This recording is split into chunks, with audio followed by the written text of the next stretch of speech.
번 더 해볼까요? 너희가 이것을 알고 행하면 복이 있으리라.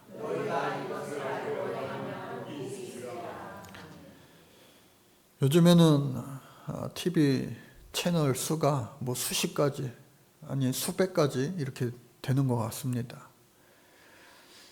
옛날 지상파 3사 혹은 4사가 있을 때에는 안방이나 거실에서 온 가족이 둘러앉아서 TV 보면서 하루를 마무리하는 가정들이 많이 있었어요. 그러다가 이제 9시 뉴스 시작하면 야 애들은 가서 자라, 일찍 자고 일찍 일어나야지, 그렇게 하면서 흩어지곤 했습니다. 근데 어느 순간 뭐 지역 케이블, 또 요즘에는 여러 뭐 OTP, 인터넷과 결합이 되어서 정말 수백 가지 채널이 되다 보니까 너무나 다양한 거예요. 그리고 각자 스마트폰으로 TV 보지 않고 각자의 방에서 그냥 자기 볼 거 보고, 또 새벽까지 아이들 안 자면 또 부모들은 빨리 자라. 집집마다 그게 참 전쟁처럼 이렇게 지내는 것 같습니다. 옛날에는 그래서 시청률이요 엄청났습니다. 막 수십 퍼센트, 50몇 퍼센트 막 그런 것 같아요. 그 중에 하나, 역대 우리나라 대한민국 드라마 중에 여러분들 뭐가 이렇게 기억에 남으세요? 제가 중학교 3학년 때인가 이렇게 기억이 되는데 우리나라 원조 터프가이라고 할 수 있는 최민수 씨가 박상원 씨와 함께 열연을 펼친 모래시계라고 하는 드라마가 있었습니다. 아시는 분들은 이제 오래되신 분이에요. 예. 모래시계라고 하는 드라마가 있었는데 친구 사이인데 하나는 유명한 조직폭력배 보스, 소위 말하는 깡패가 된 거고, 또 한 사람 친구는 검사가 되었습니다. 하필이면 재판장에서 그 두 사람이 마지막에 만나게 된 거예요.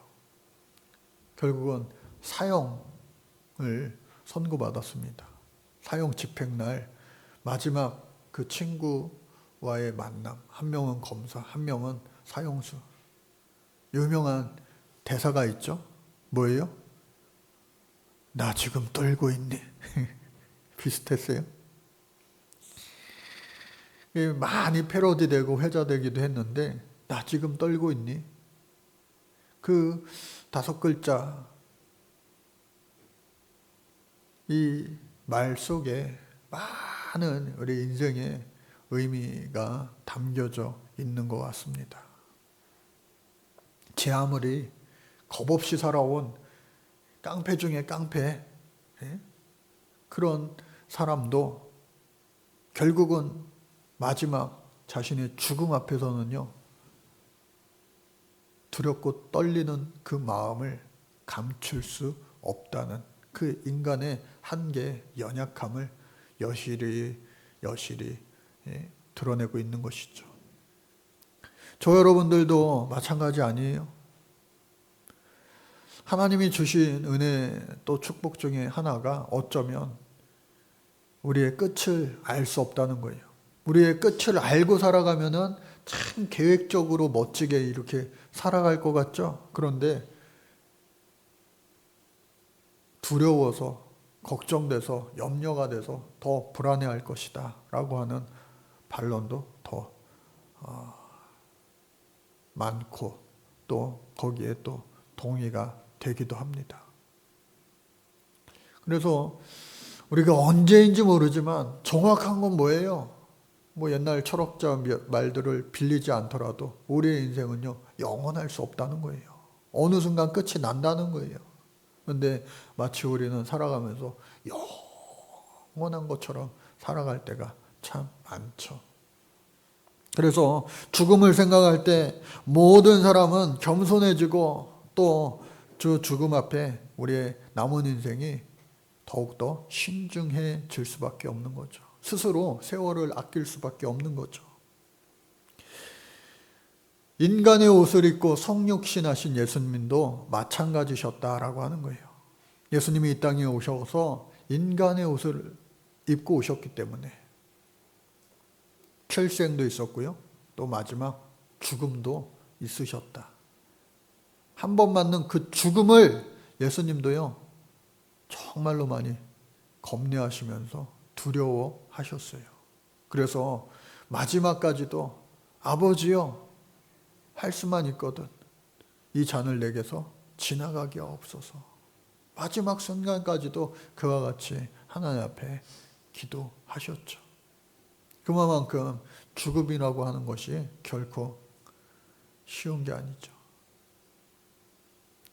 이어령 선생님 말년에 예수를 영접하고 정말로 독실한 크리스찬으로 살다 가셨는데, 그의 말년에 그 인생 수업이라고 하는 책을 보면은 죽음을 어떻게 표현했느냐, 그만 놀다가 집으로 밥 먹으러 와라 라고 하는 엄마의 부르는 소리와 같다 라고 그렇게 표현을 했더라고요. 그 엄마 품에 돌아가는 것, 친구들과 세상에서 재미있게 놀다가 어느 순간 부름받고 돌아가는 것. 아마 그분은 평생 글쓰기 하면서 또 강연하면서 그렇게 놀았던 것 같아요. 오늘 저와 여러분들은, 우리의 인생은 뭐 하면서 여러분들 그 내용을 채우십니까? 바라기는 오늘 저와 여러분들은 예수 믿는 사람들로서 하나님 주신 사명을 잘 감당하며 그것으로 아름다운 열매로, 그 과정으로 땀 흘림으로 수고함으로 채워갈 수 있는 오늘 저와 여러분들 되어서 주님 품에 안겼을 때에, 하나님 품에 안겼을 때에 잘했다 칭찬받을 수 있는 정말로 뜻깊은 인생, 복받는 인생 될 수 있기를 간절히 주님의 이름으로 축복합니다. 그래서 오늘 본문 말씀을 보니까 세 가지 영적인 교훈을 얻을 수 있겠습니다. 첫 번째는 너무나도 유명한 그러한 말씀이죠. 어떻게 해요? 예수님께서는 자기 사람들을 사랑하시되 끝까지 사랑하신다라고 하는 겁니다. 한번 따라해 볼까요? 끝까지 사랑하십니다. 저뿐만 아니라, 나뿐만 아니라 우리 옆에 있는 사람들도요. 옆에 있는 분들과 한번 인사할까요? 예수님이 당신을 끝까지 사랑하십니다.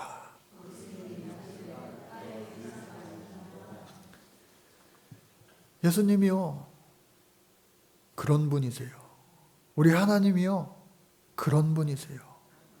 절대로 무슨 일이 있어도 저와 여러분들을 끝까지 포기하지 아니하시는 분. 우리가 문제죠, 우리가 늘. 예수님께서 유월절이 가까워서 세례 요한이 이야기한 것처럼 세례 요한이 예수님을 보고 뭐라 말했습니까? 요한복음 1장 29절의 말씀에 보니까 보라, 세상 죄를 지고 가는 하나님의 어린 양이라고 예수님을 설명했습니다. 우리의 모든 죄와 허물, 연약함과 죽음의 권세까지도 예수님 다 지고 가시는 어린 양이셨다라고 하는 거예요. 그런데 그 예수님께서 우리를 끝까지 사랑하신대요. 끝까지라고 하는 말 원어를 살펴보니까 에이스 텔러스라고 하는 말을 사용합니다. 에이스 텔러스. 무슨 뜻이냐? 첫 번째 뜻은요, 완벽하게 끝까지라고 하는 그러한 뜻이 있습니다. 또 그 두 번째 뜻은 뭐냐? 십자가상에서 마지막 예수님 숨 쉴 때까지, 즉 마지막 숨 끊어질 때까지라고 하는 그 뜻이 있는 거예요. 더 나아가서 끝까지라고 하는 뜻에는 종말론적으로 해석한다면 하나님 태초부터 계셨죠? 그리고 이 세상의 마지막 끝은 언제예요? 예수님 다시 재림하신 그 때가 이제 끝입니다. 즉 알파와 오메가 되신 우리 하나님이신데, 다시 오실 예수님 그때까지 저와 여러분들 모든 사람들을요 끝까지 예수님 사랑하신다 말씀하고 있는 겁니다. 그래서 예수님의 12 사도들 중에 제일 많이 사랑을 강조한 사람이 오늘 이 요한복음을 쓴 사도 요한 아니에요? 요한복음을 우리가 21장까지 있는데 1장부터 12장, 우리 지난주 일까지는 사랑이라는 말이요 6번 등장합니다. 그러니까 평균 잡아서 2장 중에 1번 쓰였어요. 그런데 오늘 13장서부터 끝장 21장까지는 무려 31번 사랑이라고 하는 말이 계속해서 등장하게 되는 거예요. 그만큼 예수님의 마지막 때가 가까워질수록 또 십자가 사랑 그 자체가 또 이후에 우리를 떠나 부활승천하시며 다시 오실 그때를 예비하면서까지도 계속해서 잊지 마라. 내가 너를 사랑한다. 라고 하는 그 말씀을 오늘 저와 여러분들에게 해 주셨다라고 하는 거예요. 그러니 저와 여러분들 어렵고 힘든 일 지낼 때에도 여러분들 하나님이 나를 지금도 사랑하신다. 같이 한번 고백해 볼까요? 하나님이 지금도 나를 사랑하신다. 이 확신이 변치 않기를 주님 이름으로 간절히 축복합니다. 그래서 지금 공동체 성경 읽기를 잘 보시는 분들은 올해가 며칠째인지 아실 거예요. 오늘 아침에 보니까 올해 24년이 시작한 지가 112일째입니다. 오늘이. 그러니까 우리가 한 달 30일 전후로 해가지고 한 달 가니까 오늘이 며칠째인지는 잊고 살 때가 많아요. 근데 공동체 성경 읽기 우리가 다 같이 하시는 분들은 오늘 112일 차예요. 내일이 113일 차예요. 그렇게 되겠죠? 사무엘하 말씀을 지금 보고 있어요. 지난 금성기도회 때는 열왕기서 상, 그리고 이번 주에는 중, 다음 주에는 하, 3번에 걸쳐서 열왕기서를 볼 텐데 이러한 모든 창세기서부터 지금의 모든 그 이스라엘의 역사를 보면은 하나님 사랑의 역사구나. 끊임없는 변함없는 하나님의 사랑의 역사구나 라고 하는 것을요 발견할 수밖에 없다고 하는 거예요. 또 예수님 시대에는 오죽하겠어요. 또 오늘 이 시대에 정말로 어둡고 깜깜한 이 세상 같지만 암흑과 같은 칠흑과 같이 어두운 이 세상 같지만 그럼에도 불구하고 하나님 사랑이, 예수님 사랑이 여전히 존재하는 하나님의 사랑에 오늘 이 세상 가운데 사랑하고 있음을 여러분들 잊지 마시기를 간절히 바랍니다. 그래서 우리의 모든 죄를 지고 가시는 하나님의 어린 양이다 라고 하는 그 사실입니다. 두 번째 우리가 알 수 있는 것은 뭐냐? 모든 제자들의 발을 씻어 주셨다라고 하는 거예요. 누가요? 예수님이. 레오나르도 다빈치가 그린 최후의 만찬 그림을 여러분들 다 아시잖아요. 그 마지막 만찬의 순간에 여러분 부모들이 자식들 키우면서 제일 속상할 때가 언제예요? 외아들 또 딸, 무남동녀 그런 가정은 다르겠지만 하나밖에 없으면 둘 이상이 되었을 때 부모들이 제일 가슴 아픈 거 뭐예요? 자식들 키우면서 아픈 거는요 어떻게 할 수 없으니까 빨리 병원 가야죠. 기도해야죠.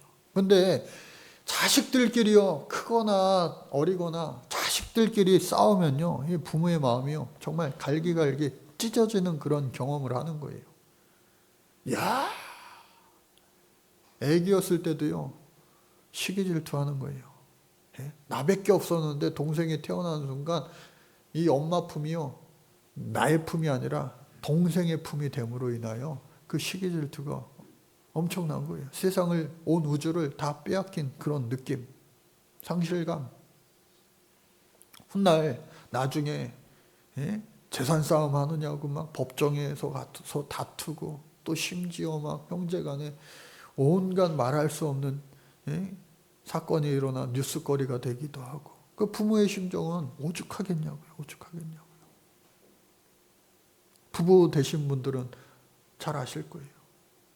그런데 더 넓게 생각해 보면 하나님의 심정은 어떠시겠느냐. 오늘 저와 여러분들의 이 모습들, 사람들의 이 모습들, 러시아 우크라이나 전쟁이 아직도 지속되고 있고, 또 종교 전쟁이라고 말하는 이스라엘 팔레스타인 간의 그 끝없는 그 대립과 전쟁들. 낱말할 게 뭐가 있습니까? 우리나라 전 세계 유일한 분단 국가로 난가보게 지금도 으르렁대고 있고, 하나님 보실 때는 이게 얼마나 마음이 아프실까라고 하는 거예요. 그래서 오늘 저와 여러분들 낱말할 것 없이 서로 사랑하는 저와 여러분들의 가정 되시기를 주의 이름으로 축복합니다. 또 우리 교회 되시기를 주의 이름으로 축복합니다. 예. 그럴 때 하나님이 기뻐하시는 거예요. 예. 그래서 예수님께서 이 요한복음에는 나와 있지 않지만 공강복음서, 특별히 이 누가복음서에는요, 아유 마지막으로 이제 잡히시기 전날, 그래도 회식다운 회식을 이 예수님이 준비해서 오너라 해서 잔치를 베풀었는데, 얘네들이요 싸우는 거 있죠. 제자들이 12명의 제자들이요 서로 사랑하는 좋은 모습만 보여도 모자를 파네 내가 크다, 내가 큰 자다 라고요 서열 다툼하고 있는 거예요. 왜? 그도 그럴 것이 며칠 전 종려주일 때 호산나 종려나무가지를 흔들면서 예수님을 왕처럼 이 예루살렘 사람들이 다 인정하는 그 퍼레이드를 한 거 아니겠어요? 그러니까요 이 제자들도 동시에 그냥 어깨에 뽕이 들어가가지고, 야 예수님이 왕 되셨으니까 국무총리는 나야, 군대 장관은 나야, 경제부 총리는 나야 하면서 서로 자기가 이인자가 되겠다고 날린 거예요. 예수님께서 마음이 얼마나 답답하시고 아프셨을까. 그들을 꾸짖지 아니하셨어요. 어떻게 하셨어요? 아무 말 없이 갑자기 예수님 식사하시던 자리에서 일어나셔서 겉옷을 벗으시는 거예요. 무슨 일 하시려고 그러지? 오늘날로 이야기하면 양복 옷도리를 벗은 거 아니에요? 왜 저러시지? 그리고 나서 갑자기 허리에 끈을 동이시고, 이 수건을 거기에다 꽂으시고, 저 뭐 하시는 거야? 그리고 대야에 물을 받아 오셔서 한 사람 한 사람씩 말없이 발을 닦아주시는 거예요. 여러분, 고급 레스토랑, 큰 식당, 혹은 백화점, 그런 데 가면은, 호텔, 그런 데 가보면은, 여러분, 사장은 잘 그 자리에 없죠? 주로 이제 총 지배인이 있어요. 그리고 그 밑에 매니저들이 있어요. 그 밑에 이제 뭐, 여러 가지 서빙하는 사람, 음식 내오는 사람, 가져가는 사람, 또 중간중간에 물 따라주는 사람, 마지막 뭐 계산하는 사람. 다 각각 제 할 일들이 다 있어요. 누가 높고 누가 낮고, 저는 뭐 거기 일을 안 해봤으니까 잘 모르겠지만 하여간 기본적으로 제일 높은 사람은 사장 다음에 총지배인, 그 다음에 뭐 매니저들, 그리고 막 서빙하는 분들, 그런 거 아니겠어요? 그런데 이 당시에 이 시대의 문화에서는요, 집에 주인이 들어오거나 그리고 손님이 왔을 때에 여러 명의 종들이 있는데, 가장 높은 사람은 누구예요? 보디발의 장군 요셉이 있었던 것처럼, 그 집사죠, 집사, 총지배인. 그런데 여러 종들이 있는데, 뭐 걸레 빠는 종도 있고요, 군대에서도요 계급별로 청소하고 화장실 청소하고 뭐 별의별 게 다 있어요, 계급별로. 그런데 가장 낮은 종이 당시에 하는 일이 뭐냐? 주인과 손님이 왔을 때에 발 닦아드리는 종이요, 가장 천한 종이었다라고 하는 거예요. 그런데 예수님께서 내가 둘째야, 내가 셋째야, 네가 막내야, 막 싸우는 그 서열 다툼을 하고 있는 그 자들에게 예수님 몸소 행해 보이셨다. 뭐요? 그래, 니네가 다 해. 1등부터 12등 다 해. 나는 13등이야. 하면서 그들의 발을 닦아주셨다고 하는 거예요. 그러니까 베드로가 가만히 있을 수 없죠. 주여, 이러실 수 없습니다. 나의 발을 닦아주실 수 없습니다. 왜? 주님 나의 주인이시요 스승이신데 선생님이신데 어찌하여 나를 예수님이 발을 닦아주십니까? 닦아드려도 내가 예수님 발을 닦아드려야지 마땅하지 어떻게 예수님이 우리들을 다 발을 닦아주십니까? 그때에 예수님께서 그 베드로에게 말씀하신 거예요. 내가 네 발을 닦지 아니하면 너와 내가 상관이 없다. 남남이야. 그러니까 절대로 거부할 수 없는 그런 상황을 만들어 주신 거예요. 그러니까 그 예수님을 만난 그 모습의 예수님을 보게 된 경험하고 있는 이 베드로가요 변화되는 거예요. 어떻게 변화됐어요? 주여, 내 발뿐만 아니라 나의 손도 닦아주시고요 내 머리까지도 닦아주시옵소서. 여러분들, 우리의 인생 가운데 연약하고 숨기고 싶고 더러운 그런 모든 것까지도 우리 주님 앞에 여러분들 내어 맡기시기를 주님 이름으로 축복합니다. 하나하나 다 하나님 앞에는 다 드러내서 맡기는 거예요. 그러다 보면 너무나도 자유해지고 행복해지고 인생이 기뻐지고 즐거워지고 함으로 말미암아 내 발만이 아니라 베드로처럼 내 손도 내 머리도 하나님 다 알아서 해주세요. 우리의 인생을 주님 것이라 고백하며 다 맡기는 그 단계까지 이룰 수가 있게 되는 겁니다.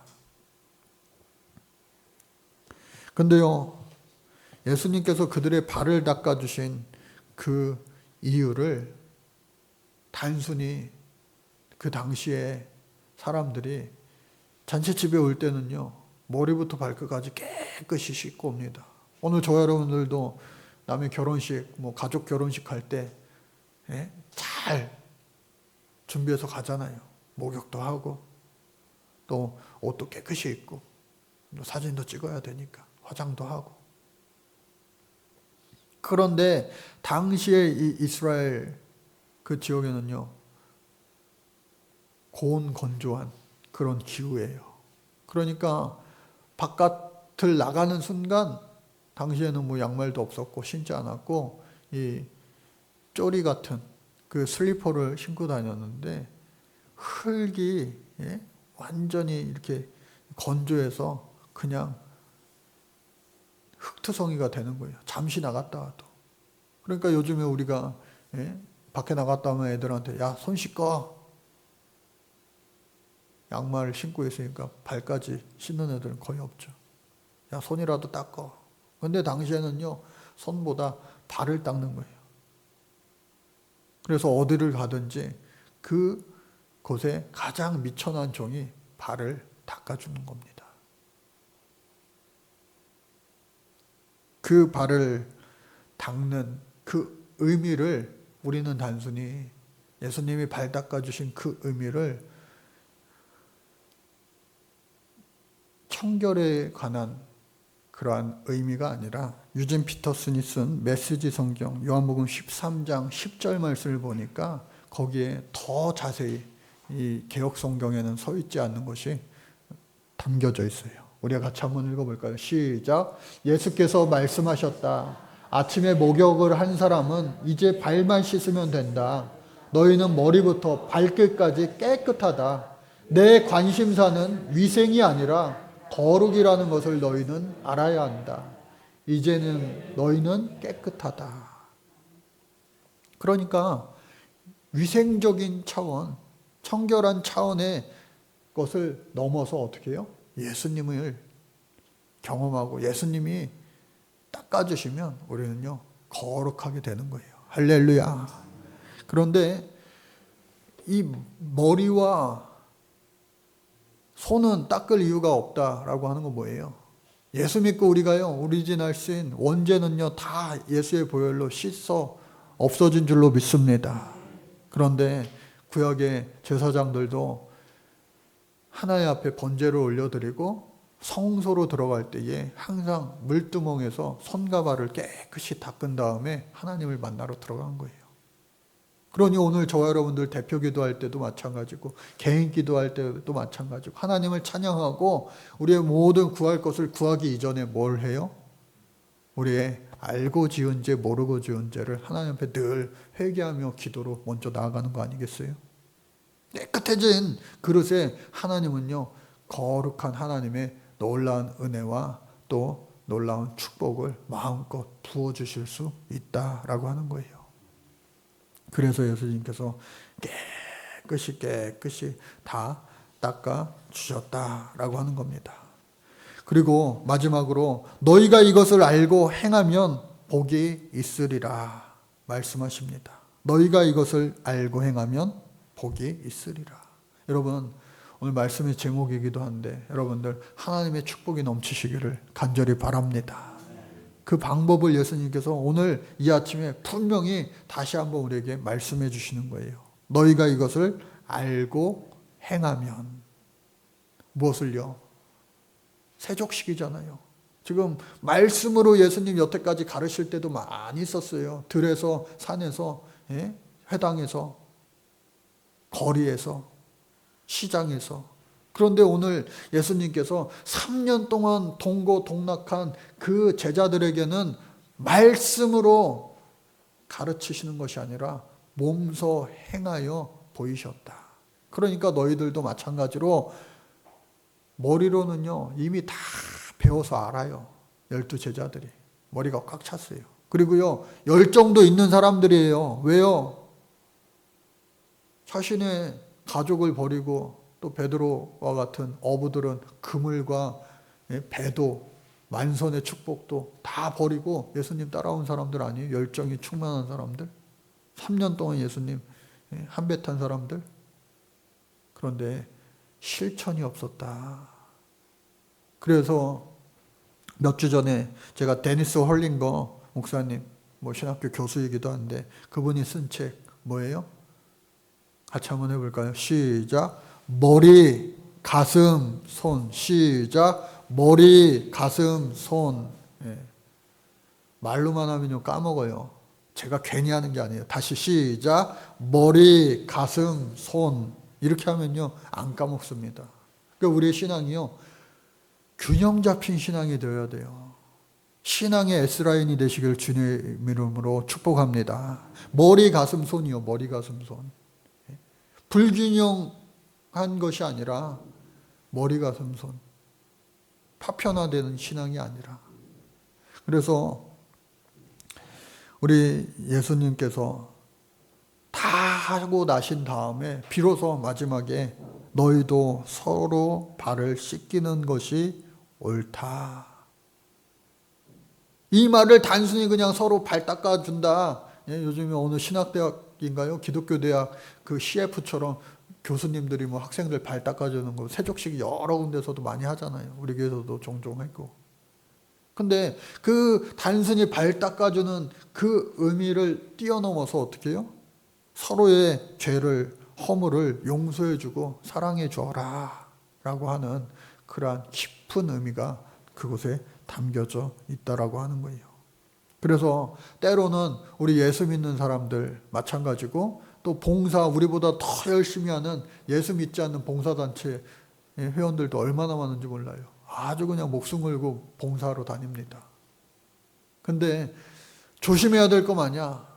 보람이라고 하는 그 말로 포장된 그 안에 있는 자기 만족, 셀프 카타르시스가 그 속에 숨어 있을 수 있다는 거예요. 그것이 어느 순간 자기도 모르게 교만이라고 하는 것으로 자라날 수 있다고 하는 겁니다. 그러면요 안 하니만 못한 거예요. 바리새인들이 그렇게 해서 예수님 앞에 심하게 꾸중 듣고 예수님 앞에 아주 그냥 무서운 말로 혼난 거 아니겠어요? 오늘 저와 여러분들 다시 한번 시작. 머리, 가슴, 손. 이것이 균형 잡힌 신앙인이 되어서 우리 교회도요, 균형 잡힌 아름다운 건강한 교회가 되고, 여러분들의 가정도 마찬가지고, 여러분들의 자녀들도 마찬가지고, 우리의 모습도 그와 같이 예수님 닮은 아주 건강한 오늘 이 시대의 하나님의 일꾼들 모두가 다 될 수 있기를 간절히 바랍니다. 오늘 한번 해볼까요? 근데 괜히 하면은 오늘 금식하실 분들이 많이 계실 것 같아요. 마지막 말씀 보니까 예전에 제가 중고등학교 때 뭐 청소년 수련회 가면은 밥 먹기 전에 기도원에서 꼭 성경 암송해야지 오늘 암송 말씀 해가지고 그 중에 아주 그냥 1등으로 맨날 꼭 나오던 그 말씀이에요. 뭐예요?